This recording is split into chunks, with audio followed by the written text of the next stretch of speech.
The war room aboard the Coalition warship was filled with tension. A holographic display hovered above the center of the room, projecting the terrifying image of the enemy's doomsday device, an enormous sphere suspended between gravitational beams. Alien diplomats and military leaders, each representing different species from across the galaxy, stood in tight clusters, murmuring among themselves, their anxiety evident. At the far end of the room, Dr. Elena Carter, a human scientist with short, unkempt hair and sharp green eyes, stood quietly, arms folded. She listened as the Coalition generals outlined the grim situation. They had hours, perhaps less, before the doomsday device activated, its energy cascading through a network of wormholes and obliterating multiple inhabited systems. One of the alien commanders, a tall insectoid being named General Koresh, tapped the control panel, enlarging the hologram of the weapon's inner core. "This," he said, his mandibles clicking in frustration, "is where the device must be disabled. The control algorithms are housed within the core chamber,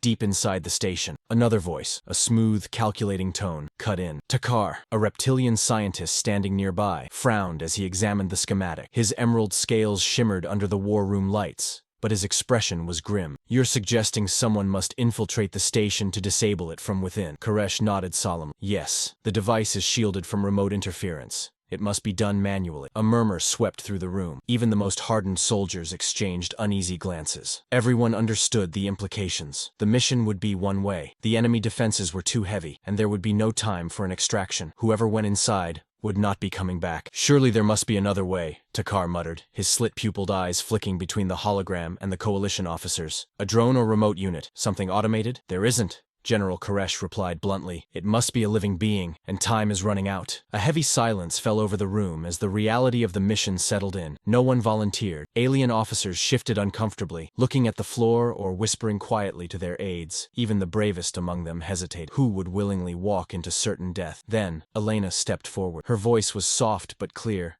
carrying through the room like a knife slicing through the tension. "I'll do it." The murmurs stopped instantly. Heads turned, eyes widening with disbelief. Takar stared at her as if she had just announced that gravity no longer existed. "You?" Takar hissed, his voice tinged with disbelief. "You are a scientist, not a soldier." Elena smiled faintly, though there was a sadness in her eyes. "I know." General Koresh arched one of his antennae. "Dr. Carter, you understand the risk, yes?" "You won't." "I understand," Elena interrupted, her voice steady. "I'll do it anyway." The room remained eerily quiet, the assembled leaders stunned into silence. Why would a human scientist volunteer for a mission guaranteed to end in death? The question seemed to hang in the air, unspoken but palpable. Takar stepped forward, confusion and frustration flickering across his reptilian features. "This is madness," he said, lowering his voice. "Why would you throw your life away? You are not responsible for this war." "No, Elena, but someone has to stop that weapon." "There are soldiers better trained for this," Takar insisted. "Why not let them handle it?" Elena met his gaze with unwavering calm. "Because they haven't volunteered." Takar's tongue flicked nervously, a habit she had come to recognize as his way of masking discomfort. Surely someone else will step forward." "No one else has," she replied simply, "and we're out of time." For a moment, Takar looked at her as though she were some strange, incomprehensible creature, puzzle that defied logic. In his culture, self-preservation was a priority, and personal sacrifice was viewed as irrational. The idea of willingly choosing death to save others was alien to him. "You don't have to do this, Elena," Takar said soft, the frustration in his voice giving way to something that almost sounded like pleading. She smiled, and this time it was genuine, though tinged with sorrow. "I know, but someone has to." Takar's tail twitched, a subtle expression of helplessness. He wanted to argue, to make her see reason, but he could already tell that her mind was made up. There was no talking her out of this. General Koresh broke the silence, nodding curtly. "We will begin preparations immediately. Time is short." The meeting ended in a flurry of movement as officers and engineers hurried off to finalize the mission plan. But Takar lingered, his sharp eyes fixed on Elena. She turned to him, her expression gentle. "Walk with me." Reluctantly, Takar fell into step beside her as they left the war room. They walked in silence through the ship's corridors, the hum of the engines and distant chatter of soldiers filling the air. Finally, Takar spoke, his voice low. "I do not understand you humans. Why would you do this? Why would you throw away your life for strangers?" Elena stopped walking and turned to face him. "It's not about me, Takar. It's about what needs to be done." She paused, searching for the right words. When you care about something, when you know that other people's lives are on the line, you can't just stand by and hope someone else fixes it. You have to act. Takar blinked, his reptilian mind struggling to process this alien way of thinking. In his culture, responsibility was distributed by hierarchy, not choice. Sacrifice was not an instinct, it was a failure. But there are others who could go, he protested weakly. It does not have to be you. Elena's smile was soft but unyielding. If everyone waits for someone else to step up, no one ever will. They stood there for a long moment, locked in silence. Takar stared at her, baffled and frustrated by the quiet certainty in her eyes. He knew, deep down, that there was no changing her mind. As they reached the ship's launch bay, Elena placed a hand on Takar's shoulder, a rare gesture of warmth. "Take care of yourself, Takar. You as well," he murmured, though they both knew the words were hollow. This was goodbye. Elena turned and climbed into the sleek, compact drop pod that awaited her. Engineers swarmed around it, making final adjustments, but Elena moved with calm efficiency, strapping herself in without hesitation. Takar watched from the edge of the launch bay, his claws clenching at his sides. Every instinct in his body screamed that this was wrong, that she shouldn't be doing this. But she had chosen, and there was nothing he could do. The hatch of the drop pod sealed with a hiss, and moments later, the pod was launched into the void of space, a lone speck of hope hurtling towards certain death. Takar stood there long after the pod disappeared from view, the empty bay echoing with the quiet hum of the engines. For the first time in his life, he felt something unfamiliar, a strange, aching sensation deep in his chest. It was loss, and the mission hadn't even begun. The drop pod hurtled silently through the vacuum of space, a tiny vessel swallowed by the vast blackness. Inside the cramped cockpit, Elena Carter checked the instruments with steady hands. She had rehearsed every step of the mission in her mind. The landing, the infiltration, and the disarming process. There would be no surprises, just the grim certainty of what came next. She tapped a few buttons, and the pod's targeting computer confirmed her approach vector. The enemy station loomed in the distance, a massive sphere suspended within a lattice of glowing energy beams. The doomsday device, capable of erasing star systems, pulsed ominously at its core. Time was running out. The comlink crackled to life. Takar's voice cut through the static, sharp and urgent. "Carter, are you receiving me?" Elena smiled faintly as she adjusted the frequency. "I hear you, Takar." There was a pause on the other end, and Elena could almost picture the alien scientist pacing back and forth in frustration. "You still have time to turn back," Takar said, his voice low. "We can find another way." Elena leaned back in her seat, a weary smile playing on her lips. "There is no other way, Takar. You know that." A growl of frustration buzzed over the comm. "You humans. You always assume it has to be you. Why? Why do you take these burdens upon yourselves?" Elena stared out at the vast expanse of stars beyond the cockpit window, her expression soft but resolute. "Because if we wait for someone else to act, it might be too late." Takar hissed in irritation. "You are only one person, Carter. What makes your life less valuable than any other?" "Nothing," she replied simply. "That's the point. Someone has to do it, and this time, it's me." Takar was silent for a moment, processing her words. For his species, survival was paramount, and every decision was carefully calculated for maximum efficiency. The human concept of self-sacrifice, of willingly choosing death for others, defied everything he had been taught. "You are impossible," Takar muttered finally, his tone caught between anger and something Elena recognized as worry. "You understand that once you enter the station there will be no way out." "I do." She glanced at the countdown on her screen. "But the galaxy will be safe. That's all that matters." Takar let out a sharp exhale, the alien equivalent of a sigh. "It is senseless," he said bitterly. "Your death will serve no purpose beyond saving billions." Elena finished gently. "That's purpose enough." The pod's alarm beeped, signaling her imminent arrival. Elena's heart quickened, but her hands remained steady as she adjusted the trajectory. "I'm entering the station's gravitational field," she said over the comm. "This is where we say goodbye." "No," Takar snapped. "You do not get to say goodbye. Not yet." Elena chuckled softly, though there was a lump in her throat. It was always harder for those left behind. "Good luck, Takar," she whispered. "Take care of yourself." The comm crackled with static, and then silence. Elena took a deep breath and steadied herself as the station loomed closer. This was it. The drop pod slipped through the station's defenses, riding just beneath the sensors. As the gravitational tethers latched onto her vessel, the pod shuddered, drawn toward an airlock at the edge of the station. Elena's mind was focused, the noise of the world fading away as she entered the quiet, determined clarity that had carried her through every challenge in her life. The pod hissed as it docked with the station. Elena grabbed her gear, a small toolkit, a pistol, and a compact device filled with algorithms she had written to disable the core's systems. Her lifeline, though it would not save her. With a soft exhale, she stepped into the airlock, sealing her helmet as she did. The cold, sterile interiors of the enemy station spread out before her, illuminated by eerie, flickering lights. The hum of alien machinery echoed through the walls like the slow, deliberate ticking of a clock, counting down to the end of everything. Elena moved quickly, her boots clinking softly against the metal floor. She had studied every schematic available, memorizing the station's layout. She knew exactly where to go, but even with her knowledge, she had precious little time. As she advanced deeper into the station, she encountered her first obstacle: enemy drones. Sleek, metallic, and unrelenting, the drones glided through the corridors on patrol, their glowing eyes scanning for intruders. Elena pressed herself against the wall, holding her breath as one drone passed by. It moved silently, unaware of her presence. For now, she waited until it drifted around the corner before continuing forward, each step measured, precise. She knew that eventually she would be detected. It was only a matter of time. 15 minutes later, Elena reached the outer chamber of the core, the heart of the doomsday device, and pulsed before her.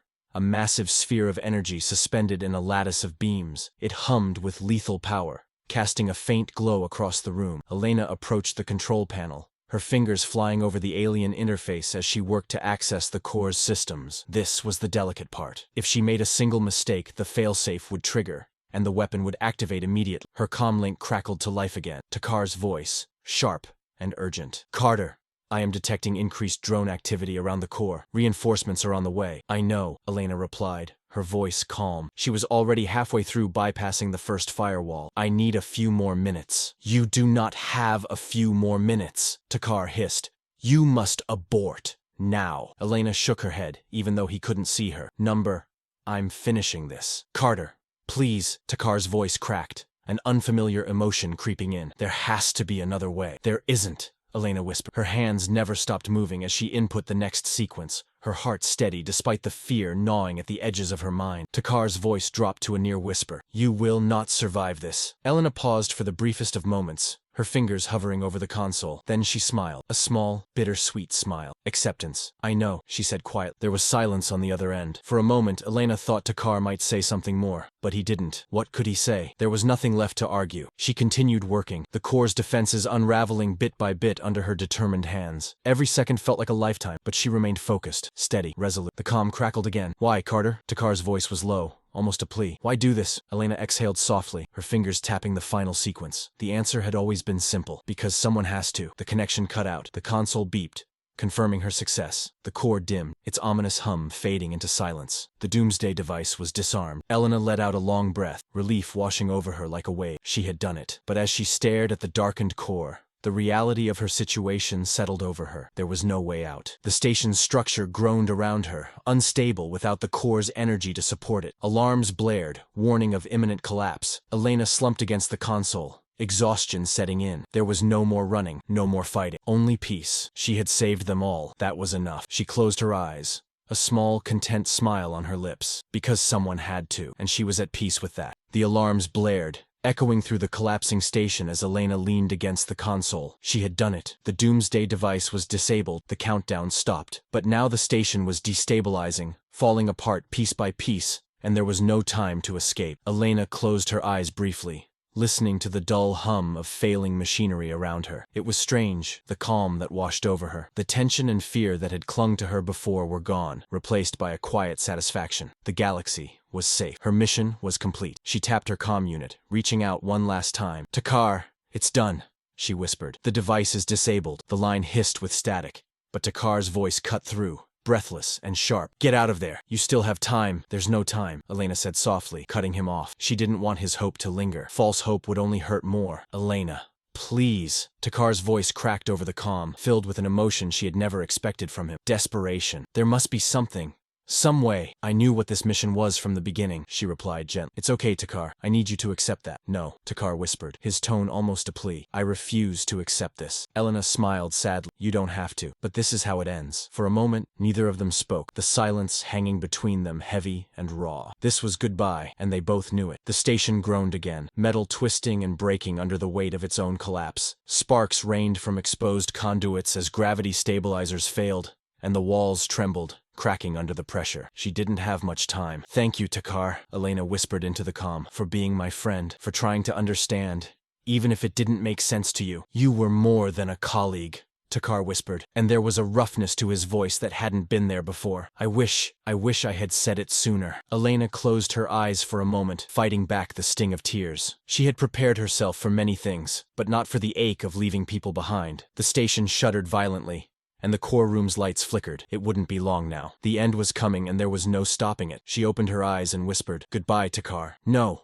he begged. "Elena, please." The comm link cut off, drowned by static, and then fell silent. Elena stood there for a moment, staring at the darkened console. There was nothing left to say. She had made her peace with this choice long before the mission had begun, and now the end was simply inevitable, final. She glanced around the failing station. Cracks ran along the walls, and support beams groaned as gravity systems flickered. She had saved the galaxy, but there would be no medals, no celebrations, and that was fine. She hadn't done it for recognition. She thought of her family briefly, her parents back on Earth, her younger brother who always teased her about working too much. They would never know what she had done today. They would never know the part she played in saving billions of lives. And yet, Elena felt no regret. This was the right thing to do, and someone had to do it. Her gaze drifted back to the core, now silent and dormant. She placed a hand on the cold surface, a small symbolic gesture of closure. This was her victory, a quiet, lonely triumph in the heart of an enemy station. Suddenly the station shook violently, and the floor beneath her feet tilted. The walls groaned as parts of the structure began to tear apart. It was time. Elena braced herself against the console, exhaling slowly as she accepted the inevitable. She had no way out, and that was okay. The hardest part was over. Just as the floor shifted beneath her, and the lights flickered one last time, her comm unit buzzed to life again, a faint, broken signal. "Elena!" Takar's voice was back, distorted and filled with panic. "We're coming for you. Stay where you are." Elena's heart clenched. "No, no, Takar, you can't," she started, but he cut her off. "We're not leaving you behind," he shouted, his voice sharp with determination. "Hold on! Just hold on!" Elena stared at the comm in disbelief. They were coming for her. Even though there was no time, even though the mission was complete, they were coming anyway. Her pulse quickened, emotions she had buried rising to the surface. They were risking everything for her. Why? Why couldn't they just let her go? The comm crackled again. "Hold on, Elena," Takar's voice repeated, softer now, but no less urgent. "We're almost there." Elena's breath hitched. This wasn't how it was supposed to happen. She had been prepared to die, had accepted it, but now she pressed her hand to the comm, whispering, "You shouldn't have come." But deep down, some small, fragile part of her was glad they had. The walls groaned and twisted as the station crumbled around her, debris falling from above, sparks flying from ruptured conduits. Elena knew there was no time left. Yet, through the static of her comm, she heard the desperate voices of the rescue team. "Almost there." Takar's voice crackled. "Elena, stay with us. We're coming." Elena clenched her jaw, her heart racing. This wasn't supposed to happen. She had prepared herself for a lonely end, a final act of sacrifice. But now, knowing that her friends were rushing into danger for her, something inside her twisted painfully. They shouldn't be here. "No!" she shouted into the comm, her voice sharp with fear. "You need to turn back now! The station is falling apart." There was a beat of silence. Then Captain Morgan's voice cut in, calm and resolute. "Not a chance, Doc. We're not leaving without you." Elena pressed her back against the console, squeezing her eyes shut as she fought back tears of frustration. Why were they doing this? Why risk their lives for her when the mission was already complete? The answer, unbidden but undeniable, whispered through her mind, because they're human, and humans didn't leave their own behind. The rumble of an explosion echoed through the station as another section collapsed, sending tremors through the walls. The rescue team had minutes, at best. Elena pushed herself to her feet, ignoring the pain radiating from her leg, and began moving through the shifting corridor. "I can make it to the outer chamber," she called into the comm, her voice tight with determination. "Meet me there, but only if you can get in and out quickly. If you take too long..." "Stop wasting energy arguing, Doc," Morgan interrupted, his voice laced with a grin. "Just get moving. We've got this." How could they be so calm? Elena shook her head, but a flicker of warmth spread through her chest, mingling with the fear. These people, they refused to give up. Even when everything told them it was too late, they still fought. She limped down the corridor as the station buckled around her, steam hissing from broken pipes.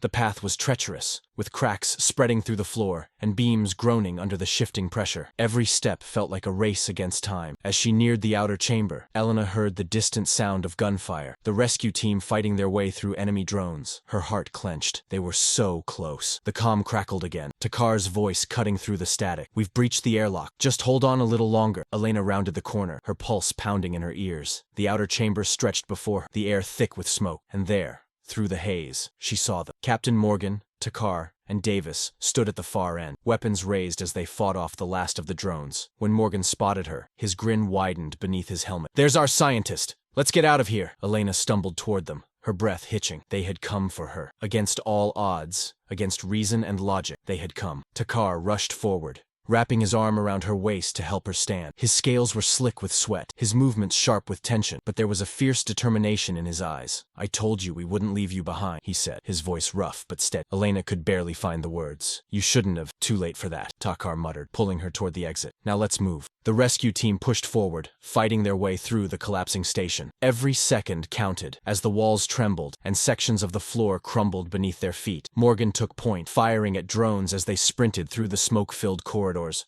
"Move! Move! Move!" he shouted. Elena's injured leg screamed in protest, but she gritted her teeth and kept going, supported by Takar. She could feel his muscles straining, but he didn't falter. Not even once. "Almost there!" Davis called from behind, hurling a grenade that detonated with a sharp boom, clearing the path ahead. The outer airlock came into view, its doors half collapsed, but still operational. The station groaned ominously, threatening to collapse entirely. They were running out of time. Takar dragged Elena through the airlock just as another explosion rocked the station. The rescue team piled inside, slamming the doors shut behind them. They were barely clear, but they had made it. Morgan hit the comm button, shouting to the pilot waiting outside. "We've got her! Get us out of here!" The airlock hissed, releasing them into the rescue shuttle's docking bay. The shuttle's engines roared to life as it peeled away from the crumbling station, flying at full speed into the blackness of space. Elena collapsed against the wall of the shuttle, gasping for breath. They had saved. Somehow, against every odd, they had pulled her out. Takar knelt beside her, his reptilian eyes scanning her injuries. "You are an impossible creature," he muttered, though there was no malice in his voice, only relief. Elena managed a tired smile. "You came for me." "Of course we did," Morgan said from across the cabin, pulling off his helmet. "You didn't really think we'd leave you behind, did you?" Elena let out a shaky laugh, tears welling in her eyes. "I did, actually." "Well, now you know better," Davis added, plopping down beside her with a grin. "You're stuck with us, Doc." Elena looked around the cabin, at the faces of the people who had risked everything for her. Because to them, she wasn't just a mission, she was one of them. And for the first time since the mission began, Elena felt something she hadn't allowed herself to feel: hope. She leaned her head back against the wall, exhaustion washing over her in waves. They had come for her. They had risked everything. Not because it was logical, but because it was right. And that made all the difference. The hum of the rescue shuttle's engines was a soothing sound, carrying the crew away from the wreckage of the Doomsday station. The ship trembled slightly as it accelerated, but for the first time since the mission began, Elena Carter felt a strange peace settle over her. She sat slumped against the wall, exhaustion making her limbs feel heavy. Takar remained beside her, his scaled hands steady as he adjusted a makeshift splint on her injured leg. His touch, though clinical, carried a tenderness she wouldn't have expected just days early. "You're lucky it's only a fracture,"